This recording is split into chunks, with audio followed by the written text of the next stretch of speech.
Chers frères et sœurs, bonjour, nous écoutons la catéchèse du pape François à Rome le 11 septembre 2019.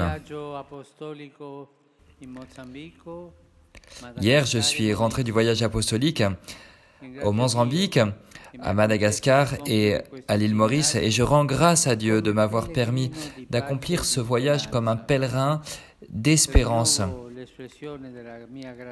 Je renouvelle ma gratitude aux autorités respectives de ces différents États et également aux épiscopats qui m'ont invité et accueilli avec tant d'affection, tant de proximité, et les nonces apostoliques qui ont tellement travaillé pour ce voyage. L'espérance du monde, c'est le Christ, et son évangile est une semence de fraternité, de liberté, de justice et de paix pour tous les peuples. Par le biais de cette visite sur les pas des saints évangélisateurs, j'ai essayé de porter cette semence au peuple du Mozambique, de Madagascar et de l'île Maurice. Au Mozambique, j'ai voulu semer des germes d'espérance dans une terre qui a tant souffert à cause d'un long conflit armé. Et au printemps dernier, a été frappé par 2 cyclones qui ont causé des grands dommages. L'Église continue à accompagner le processus de paix qui a fait un pas en avant le 1er août dernier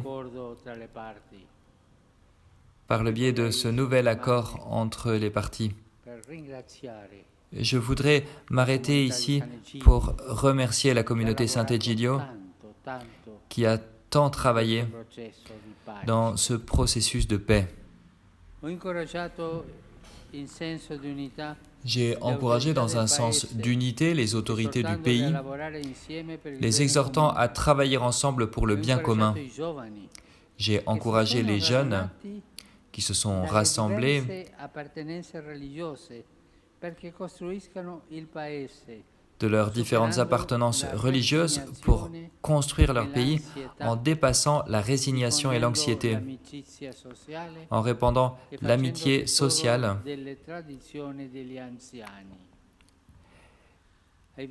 et en se servant aussi des traditions des anciens. J'ai rencontré les prêtres et les âmes consacrées à la cathédrale de Maputo, qui est consacrée à la Vierge Immaculée, et je leur ai proposé le chemin de Nazareth, le chemin du oui généreux à Dieu, la mémoire reconnaissante de son action et de nos propres origines. Un signe fort de cette fraîcheur de l'Évangile est l'hôpital de Zimpeto, à la périphérie de la capitale, réalisé grâce à l'engagement de la communauté Sant'Egidio. J'ai vu que dans cet hôpital, la chose la plus importante, ce sont les malades, et que tous travaillent pour les malades. Là aussi, tous n'ont pas la même appartenance religieuse. Le directeur de cet hôpital,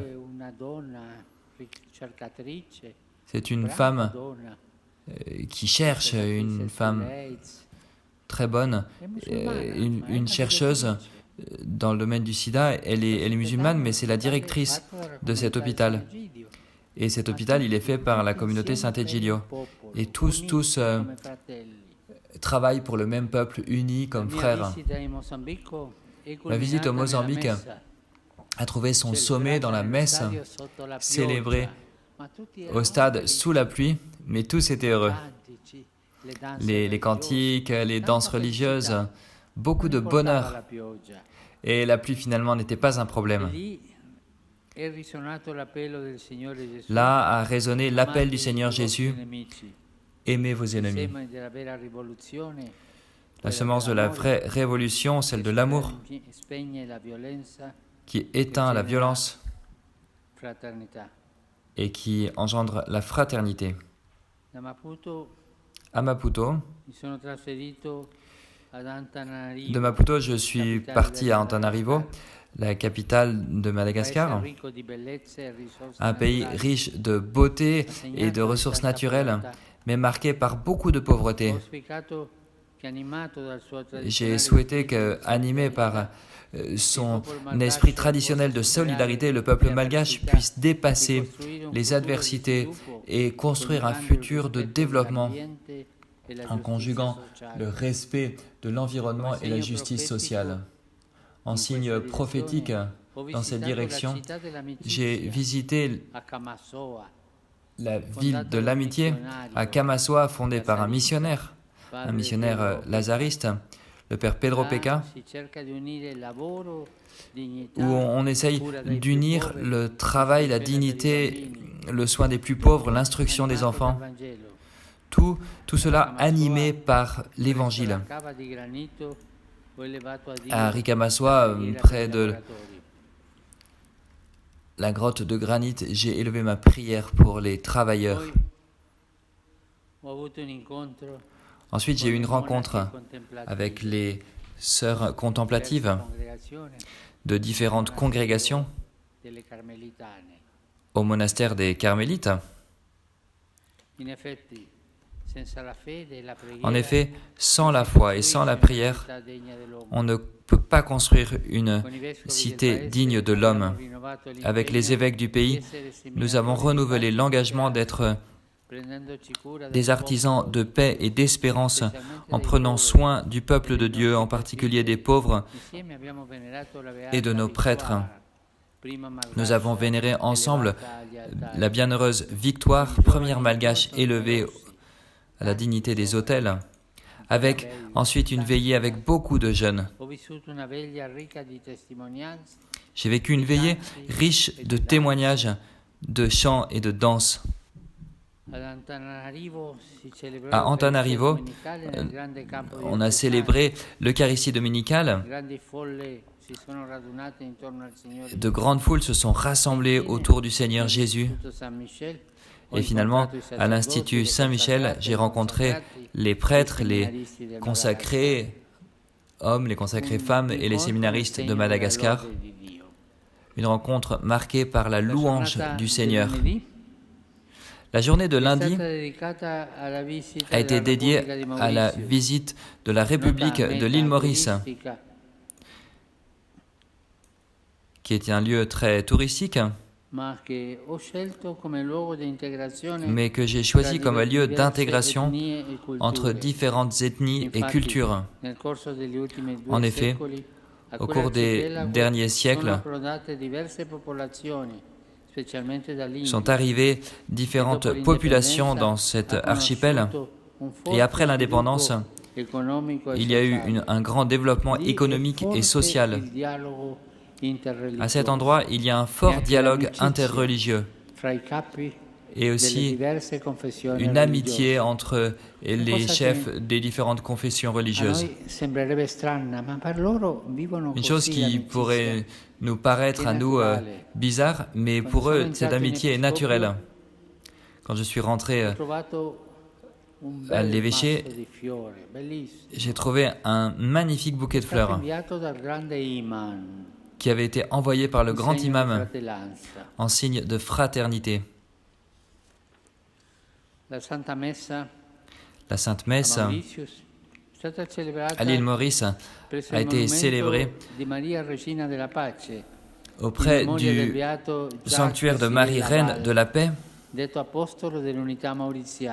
sanctuaire ensuite, le sanctuaire de Laval, l'évangile des béatitudes, qui est la carte d'identité des disciples du Christ, est un antidote à la tentation d'un être d'une vie égoïste et discriminatoire. L'évangile des béatitudes, c'est l'antidote à ce bien-être égoïste, discriminatoire. Et il est aussi le levain du vrai bonheur et d'un engagement pour la miséricorde, la justice et la paix. J'ai été marqué, frappé par le travail que font les évêques pour l'évangélisation, pour les pauvres. Après la rencontre avec les autorités de l'île Maurice, j'ai manifesté l'importance de l'harmonie entre les différents peuples pour un projet commun, l'engagement pour que nous soyons capables d'accueillir, de faire l'effort pour continuer à développer la vie démocratique. Et hier soir, je suis arrivé au Vatican.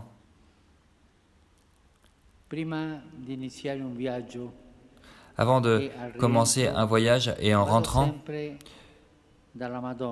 je vais toujours voir la Sainte Vierge, Salus Populi Romani, le salut du peuple romain, pour qu'elle m'accompagne dans le voyage comme mère, pour qu'elle me dise ce que je dois faire, pour qu'elle puisse veiller sur mes paroles, mes gestes. Je sais qu'avec la Vierge Marie, je suis assuré. Chers frères et sœurs, rendons grâce à Dieu et demandons-lui que les semences de ce voyage puissent porter des fruits abondants pour les peuples du Mozambique, de Madagascar et de l'île Maurice. Merci.